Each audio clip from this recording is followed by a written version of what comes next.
తప్పే ఉంది. ఫేక్ అని చేతకాని వాళ్ళందరికీ అవకాశం ఎందుకు ఇవ్వాలి మనం?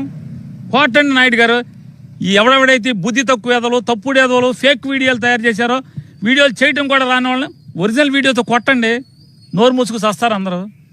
లడ్డు వ్యవహారంలో గట్టిగా నిలబడ్డాను కాబట్టి నా మీద ఆరోపణలు చేస్తున్నారు. మీ చెన్నై వ్యవహారాలు కూడా మొత్తం బయట పెడతాను, అన్నీ నాకు తెలుసు అని చెప్పి మాట్లాడుతున్నారు. అంటే ఆ మధ్య వారెవరో చెప్పారు, ఈ మధ్య నాయుడు గారు అసలు ఛానల్లో ఉండలేదు, అందువల్ల ఆ పాత చెన్నై వ్యవహారాలన్నీ కూడా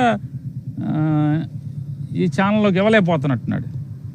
తొందరగా ఏడుకొండల వాడి దయతో కొండ దిగే రోజు దగ్గరికి పడినట్టుంది.